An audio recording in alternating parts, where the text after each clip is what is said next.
Hi, I'm Talon Etoile, and this is the History of a podcast that uncovers the history we don't often hear about. The last two episodes, we focused a lot on Shirley Chisholm's life, her struggles, and her success. By the way, if you haven't had a chance to listen to these two episodes yet, these two episodes are already available on our podcast feed, so you should go ahead and listen to them right now. The 1980s was a decade that had the war on drugs, abortion clinics being bombed and OBGYN doctors being killed for performing abortions, the ending of the Cold War, the Challenger explosion, the rise of conservatism, and finally the AIDS crisis, which killed thousands of people. In the second part of Chisholm's story, we talked about the war on drugs, abortion clinics being bombed, and the AIDS crisis. But we didn't go in depth into these current events that were happening at the time.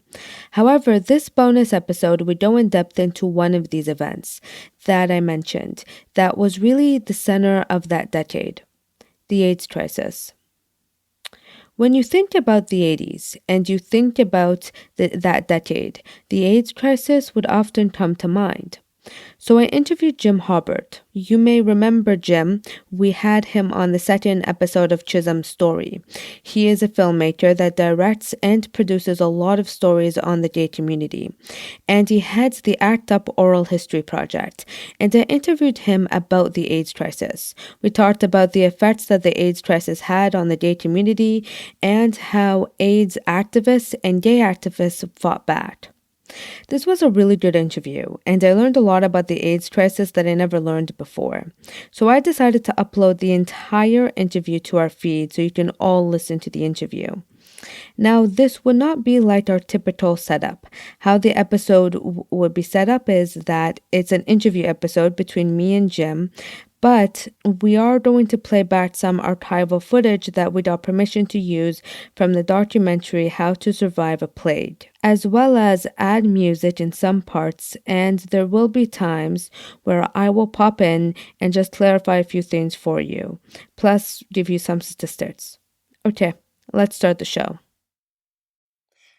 So, I think my first question is, before the AIDS crisis, what was the gay community like? Like, I know that the rights, they still struggled with their rights, but what was it like back then? Oh, okay. Well, that's a complicated question. Yeah. I've made a couple films about that, actually. It was, first of all, it was a much smaller community. Secondly, it because the vast majority of homosexuals, to use a sort of like antiquated term, were in the closet. Yeah. So the out gay community was much smaller. And so the places where people met were largely primarily bars. There were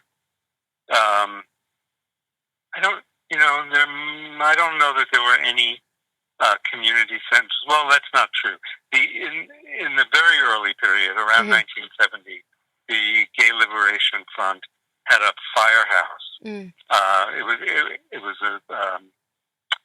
a disused firehouse somehow that they had gotten permission to use, and so they would hold dances, and so there were places to meet, and for like political meetings. So there was a nascent political movement. It was small. It tended to be local, and it also depended on what city you lived in. In some cities, the gay community and the lesbian community were very separate, and in some communities, there was a lot of interaction. It sort of helped when it comes to gay people coming out when Harvey Milk gained public attention?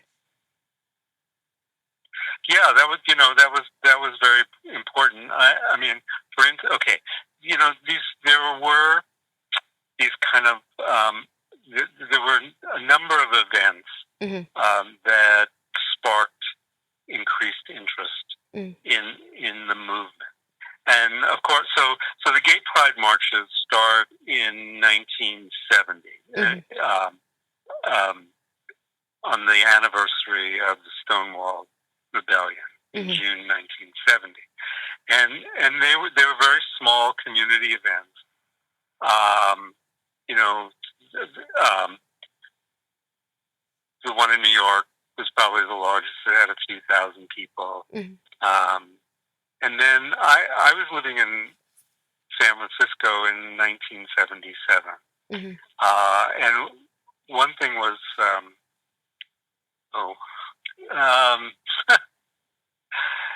now I can't even, it's interesting. I've gotten to that point where I forget names. And so there was this woman that whose name I'm forgetting, who was the spokesperson for orange juice, and she spearheaded a campaign in Miami. Miami had passed a anti-gay.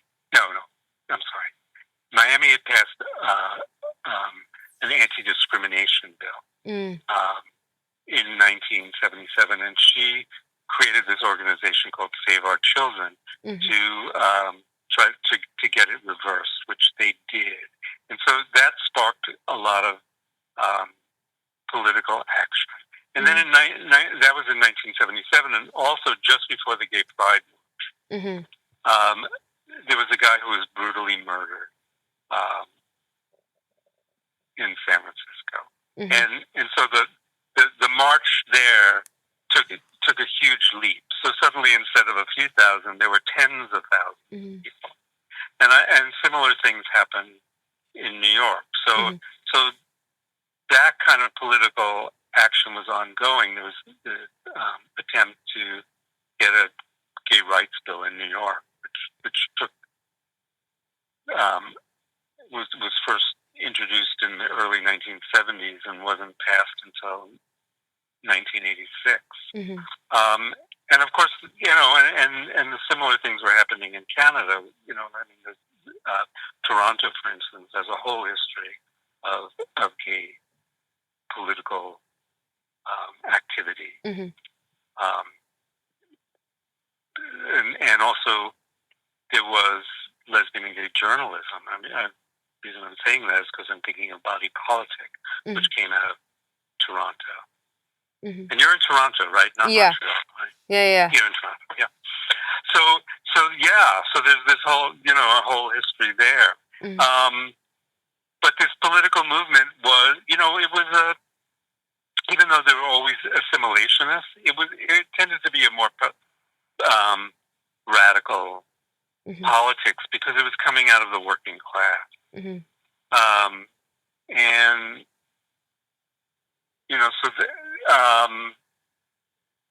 that changed with AIDS because AIDS cut across class lines. And suddenly people who had money and whose money protected them to a certain extent, their money couldn't protect them from AIDS. So it vastly changed the political landscape, not only specifically around AIDS, but around what would have been called at the time lesbian and gay, maybe lesbian, gay, and bisexual and transgender later on. Queer politics. It's difficult since the terminology changes. It's hard to use terminology that we use now to talk about things that happened 30 years ago because it's anachronistic. But I haven't found a solution to that problem. So yeah, and it also changed the politics of disease and healthcare in the United States. I think that because that was the first time that people with a particular disease banded together and fought on a political level to make changes in the healthcare system.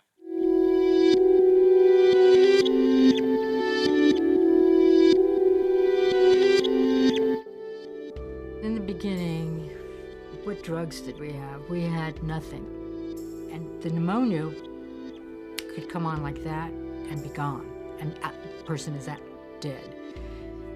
The skin lesions, the Kaposi Sarcoma, was... people would be coming in with a purple spot. Everybody was coming in with, what is this spot? What is that spot? You'd have some guys come in with KS on their face, and they'd be putting makeup on their face, and they'd be... and they were lucky if it just stayed in the skin, if it didn't go into their lungs, and then if it went into their lungs, chemo didn't work, and then they were gone. You were grasping at straws for everything, because these are young, vibrant people. And all of a sudden, they're being snatched. One of the worst things was when people died in the hospital. They used to put them in black trash bags. It was really awful. And not every funeral parlor would take patients who had died of AIDS. When did the AIDS crisis really start? Like, when did it really affect people's lives? The disease was first recognized officially in June of 1981. You know, with the article in the CDC's Morbidity and Mortality Weekly Report. And that famous article in the New York Times, 41 homosexual, rare cancer seen in 41 homosexuals. So that it was July 4th weekend, 1981, and the term AIDS became official in June of 1982. So that's when it was first recognized. But there are lots of evidence that it existed before that. There, especially, there was this thing in New York that was called junkie pneumonia. So intravenous drug users were aware that people were getting a particular kind of pneumonia earlier than that period. And I think that there's that case in St. Louis from 1969 where they established that the guy had HIV. So clearly it existed before that, but it was sufficiently widespread and appeared in sufficient number of people to be recognized by June of 1981. How many people died in the beginning of the 80s with AIDS? Oh, I think you'd have to look that up to be sure. But it grows exponentially. So there are those 41 cases in the very beginning, but by the end of that year, there I don't know, a few hundred or 1,000, and then it's a few thousand the next year, and then 10,000 the year after that. So it grew pretty quickly, and of course, those are the numbers for the United States, and I mean you'd have to look up the numbers for Africa, where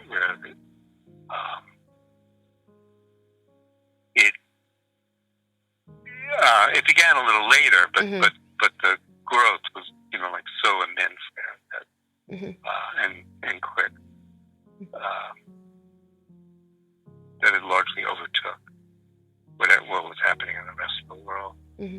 That same CDC report that we mentioned was published in 1981, described a cancer called Kaposi Sarcoma that was found in gay men, and at least 121 people died from this cancer in 1981. Another CDC report showed between 1981 to 1987, 50,280 people got AIDS. 95.5% died from AIDS. Only 4.2% were living with AIDS. Between 1988 to 1992, 202,520 people had AIDS. 89.5% died from AIDS, and only 10.2% were living with AIDS. In 1993 to 1995, 257,262 people had AIDS. 61.8% died from AIDS, 37.7% were living with AIDS. In 1980, there were reports of between 100,000 to 300,000 people were infected with HIV in 5 continents: North America, South America, Europe, Africa, and Australia. By the end of 1985, nearly every region in the world reported on one case of AIDS. And according to the World Health Organization, by 1999, they had reported that AIDS was the 4th biggest cause of death worldwide, and the number 1 killer in Africa. 14 million people died from AIDS since the start of the crisis, and 33 million people were living with HIV. In the beginning of the AIDS crisis, it didn't have... did it have a different name?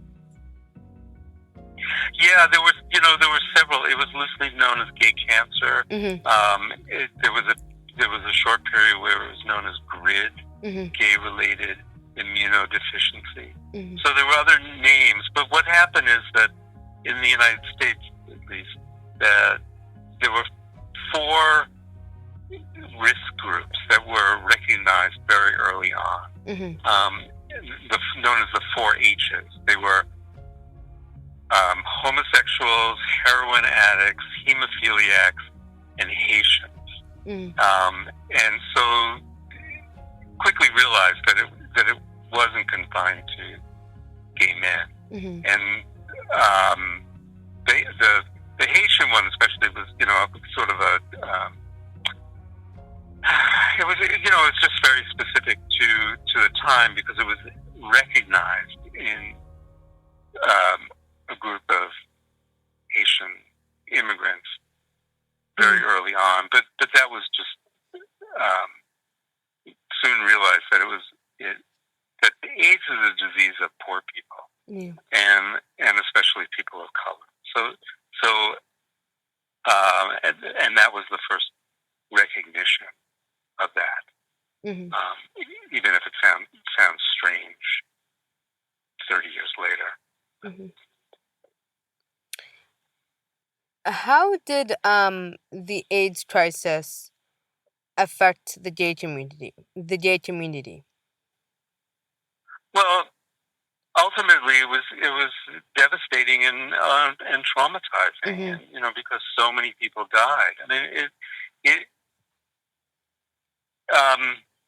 in retrospect, it happened very quickly. But as you were living through it, there was sort of I have often talked about it as being in concentric circles. So that first you're in an outer circle of it, and you hear about it, and it seems far away, and then somebody you sort of know was diagnosed, and it became a little closer, and then someone you know really well is diagnosed, and and then maybe it's your lover, or maybe it's yourself, and you're right in the middle of it. So it's like living in a war. All around me, friends are dropping dead, and you're scared for your own life all at the same time. I was diagnosed with AIDS-related complex while I was working as a bond trader on Wall Street. I had night sweats. I began to get dry, patchy, scaly, itchy skin on my face. And I would get sick constantly. Colds would lay me up for weeks. I started to look around in desperation for ways that I could find treatments to help save my life. And there was nothing coming out of our government's efforts, I quickly realized.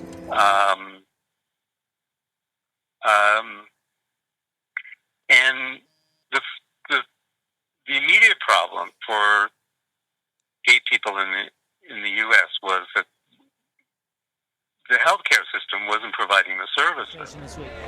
The municipal hospitals are totally falling apart. More than half the people who get diagnosed with AIDS today get diagnosed in the emergency rooms of our city. You're going to find yourself waiting 4 days in an emergency room before you get a bed. And the social, we don't have a social service net in this country the way we should, so that the other services weren't being provided for. So people ended up on the street. In the absence of adequate health care, we have learned to become our own clinicians, researchers, lobbyists, drug smugglers, pharmacists. We have our own libraries, newspapers, drugstores, and laboratories. And again, they couldn't get health care. So even people with insurance couldn't get health care. So the first thing the gay community was forced to do was to provide those services and provide try to get health care for people. So the first thing that gets organized is AIDS services organizations like GMHC in New York and the Shanti Project in San Francisco and AIDS Project LA. And every large city had an organization like that. So it wasn't for, it was only six years into the epidemic that ACT UP suddenly appears and provides a grassroots political response to the epidemic. And that's not to say that people weren't trying to do things politically, but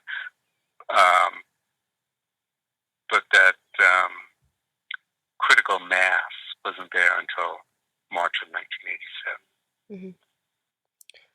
Were there ever a time during the AIDS crisis where there were laws, or it's not necessarily laws, but people that tried to ban gay people from public spaces? Oh yeah, definitely. I mean, the Reagan administration was seriously considering quarantine. The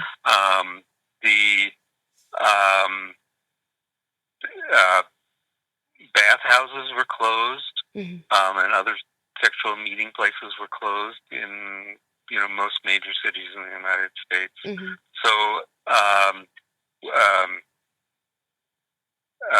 William F. Buckley, who was a prominent conservative pundit at the time, proposed that people with HIV be tattooed, that intravenous drug users would be tattooed on their arms, and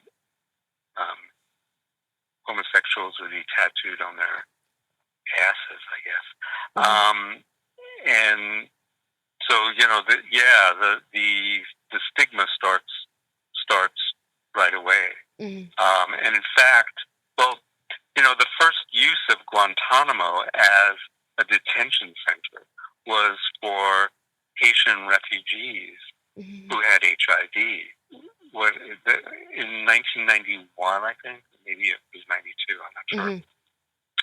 There was a political crisis in Haiti, which caused large numbers of people to flee Haiti and try to get to the United States. And the ones who got here were tested for HIV, and the ones who tested positive were put in these detention camps in Guantanamo. So yes, there was a lot, and it could have been worse. By 1986, thousands of Americans died from AIDS, and the American government weren't doing anything. The Reagan administration defunded AIDS research. There was no medicine for AIDS patients to take.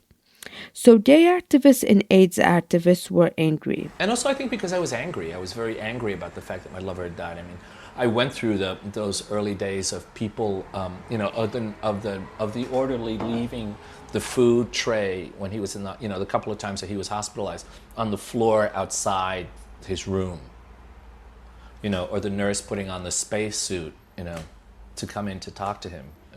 This was all in the early. So, and that was very. What hospital was that? New York Hospital. New York Hospital. So did Jeff find that depressing, or was he too sick to really respond? He was. I think he registered it, but he was too sort of scared about what was happening. So I was the one that would argue. Mm-hmm.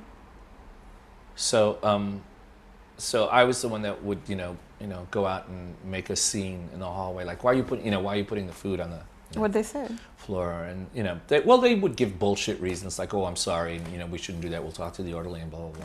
It's like whatever the bullshit reason was. So, but I remember that. I remember all of that sort of after he died, carrying all of that anger and frustration with me and wanting to do something, something much more active or proactive, I think, in some ways.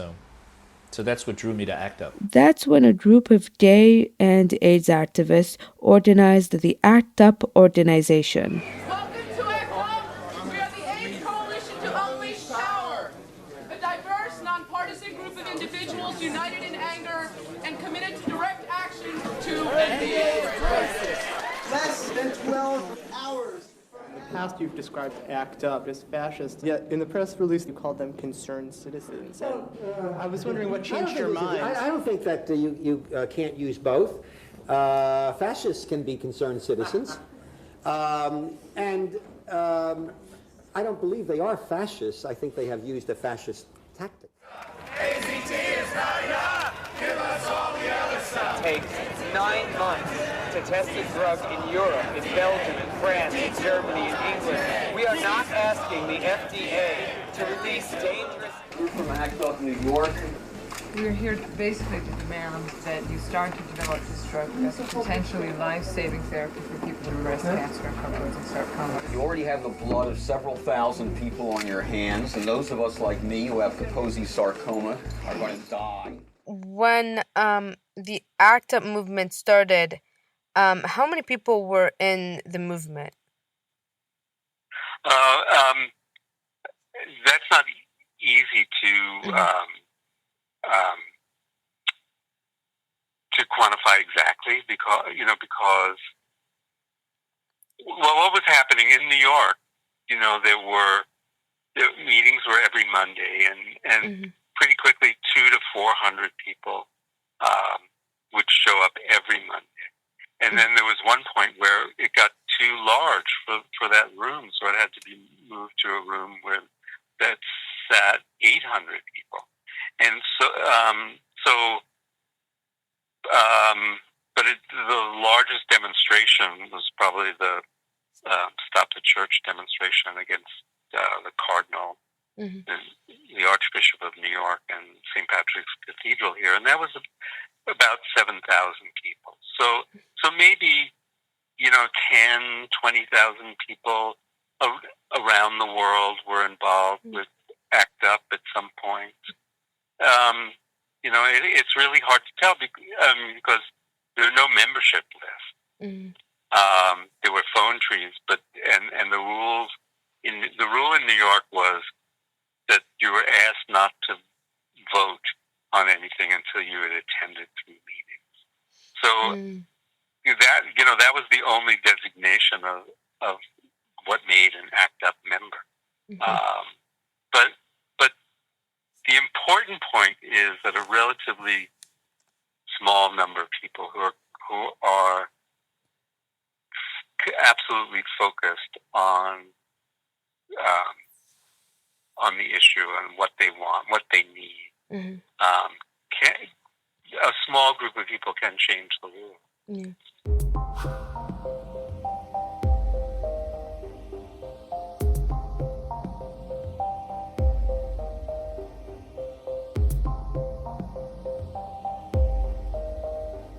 What was the Stop the Church rally? AIDS is now the leading cause of death for men under 44 in New York and a half dozen other cities, surpassing homicide and all other diseases. Yet Roman Catholic bishops are meeting this week to publicly oppose the use of condoms as morally unacceptable.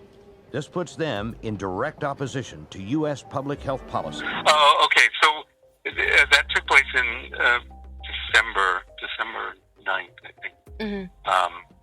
1989, and what preceded it was several things. The situation in New York was that several of the largest hospitals were controlled by the Catholic Church, and so the Catholic Church was serving hundreds of people with AIDS, and at the same time discriminating against gay workers, gay Catholic workers, and the teachers in their schools, and also they were join us, to support us, to destroy the power of the Catholic Church, to make our side the strong one, and to do that we must put out the message that we are the ones who are fighting for people's lives, and they are the murderers. So they were making money off the people with AIDS, but they were discriminating against them, and they were also trying to influence the New York City public school system. There was an attempt to do a curriculum that was, an anti-discrimination curriculum. It was called the Rainbow Curriculum, and it was about all sorts of ethnicities, and it was trying to counter religious bigotry as well as anti-gay discrimination. But the Catholic Church was trying to get it, and in fact did successfully get it removed from many schools. So there was that, and also there was the issue of the Catholic Church's opposition to abortion.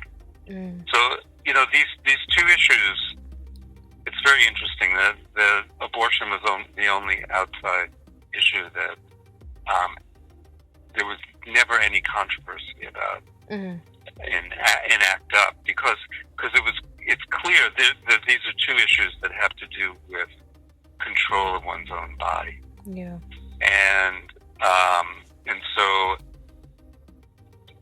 anti-abortion groups and ACT UP did this demonstration on this horribly cold day, early morning in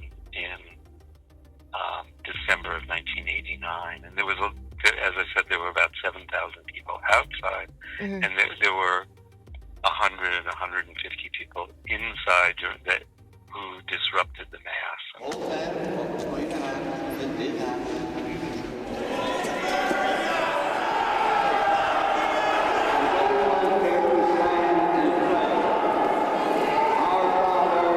Coronas won't save the 1 to 1.5 million people infected by human immunodeficiency virus.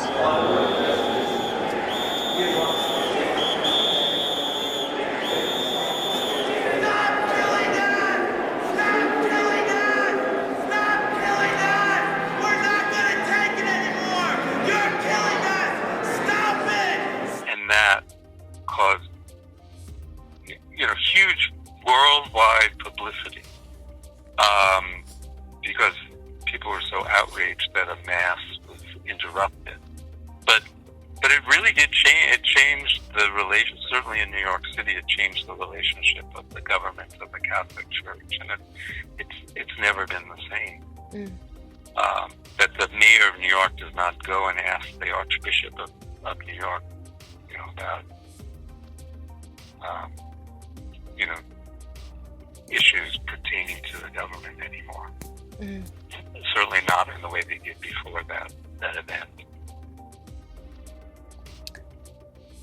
How did the ACT UP try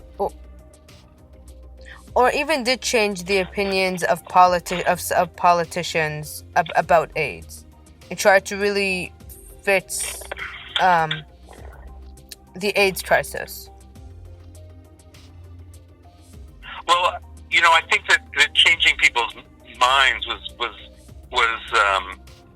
in a sense a side effect, because what ACT UP tried to do is have real practical responses. The FDA needed to do research, needed to get the drugs in the out to the public, and so a demonstration against the Food and Drug Administration was necessary, and demonstrations against the National Institutes of Health, where the experiments on drugs were taking place, changed opinions. But ACT UP didn't want to change people's opinions as much as they wanted to change their actions. So ACT UP was always very clear about what needed to be done, and I think that in being strong and forceful and determined and highly focused, it demonstrated what people with AIDS and lesbian and gay people are like, and that changed people's opinions. But I'm not sure that the goal was to change people's opinions so much as to get them to do what needed to be done. Why do you think that there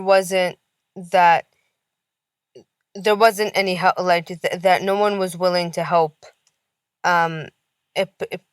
people that had AIDS? Well, that's a question I've asked myself for 30 odd years, and I don't.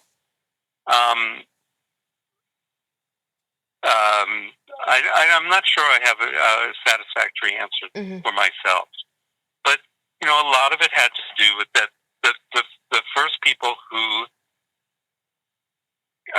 got this disease, and the people who have continued to get HIV were first gay men and IV drug users, and so those are people who are highly stigmatized at that point already. So why would the U.S. government or the upper class of the United States, which didn't care about poor people, didn't care about anyone who wasn't rich, why would they give them services? But and there's no other disease that has quite analogous to it. Two very telling examples, I think, are the reaction to Legionnaire's disease and the Tylenol scandal, which happened right about, I think, just before AIDS was recognized.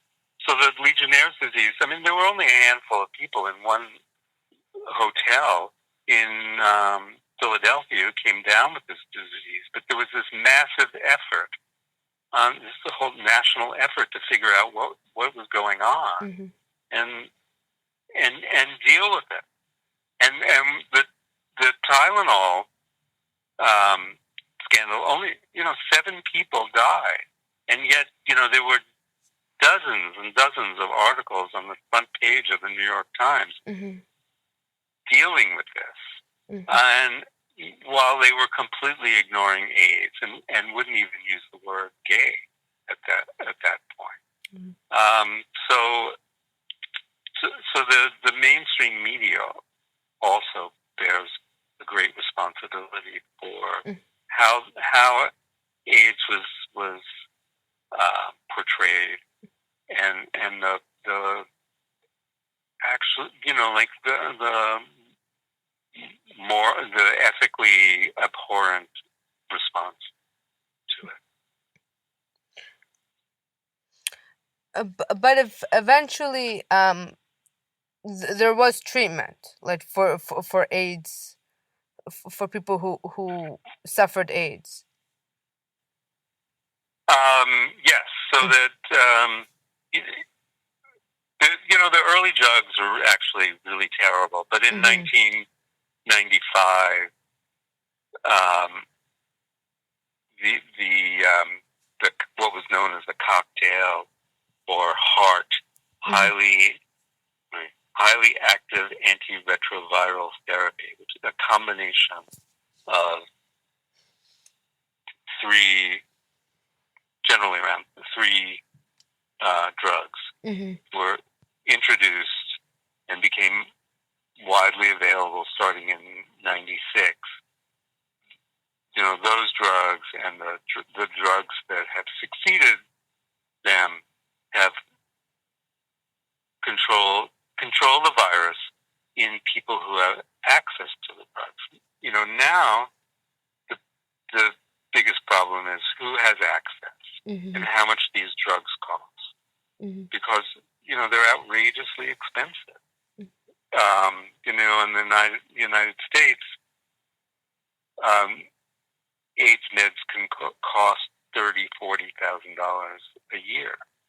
Well, and of course, in the third world, they don't cost that. I mean, they cost $75 or $200 a year in India. But even then, it's too expensive for millions of people in Asia and in Africa to afford. So we could end HIV, the spread of HIV, if we had the political will. Because what it would mean is that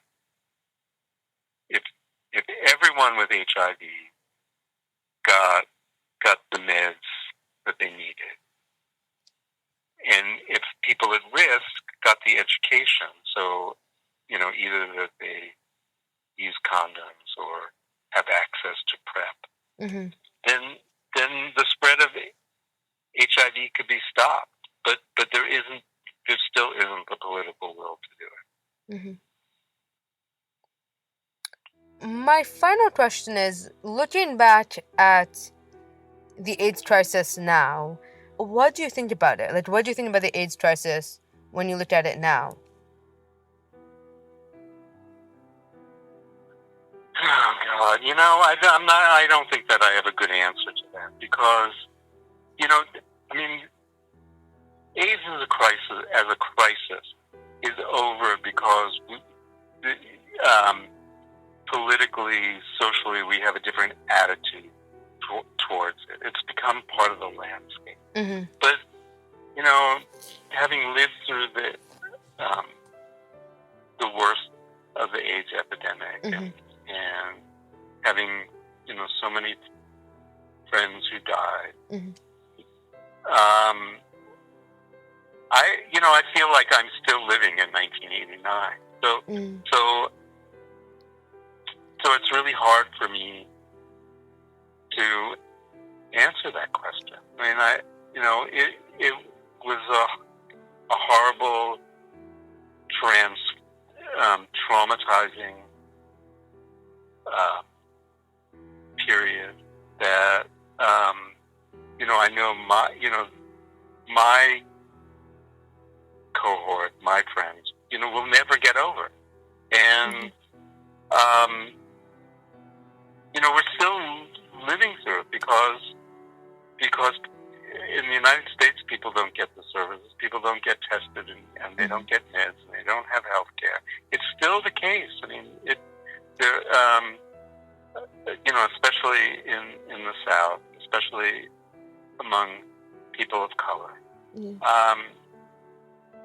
The crisis attitude may have changed, may have dissipated, but the epidemic is still here, and of course, in Africa and in parts of Asia, it's rampant. So again, as I said, it's a problem of attitude. It's a problem of political will. Mm-hmm.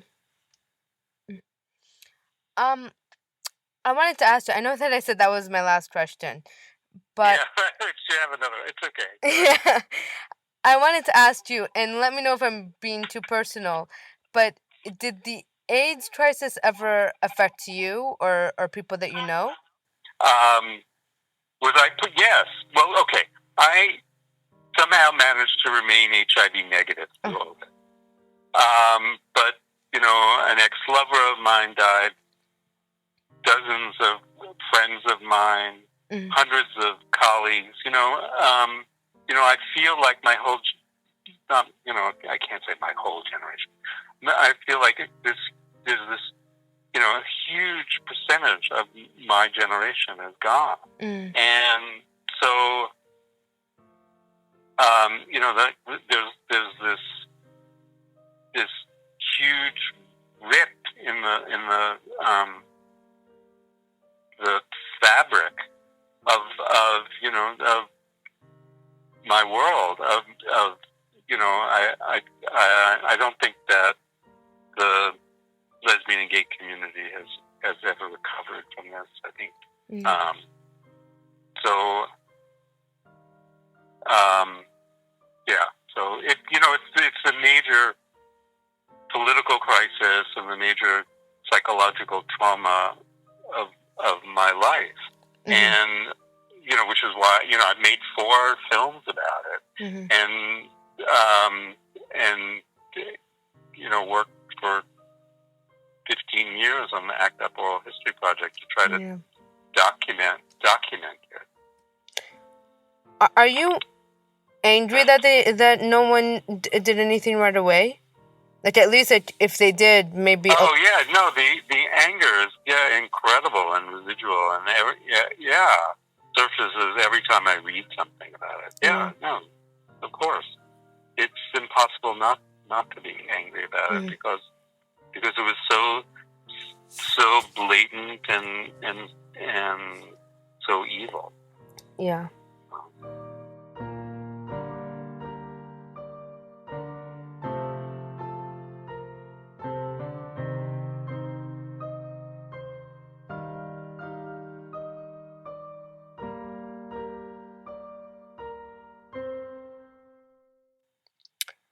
So that's literally all the questions that I have. Okay, those were good questions. Thank you.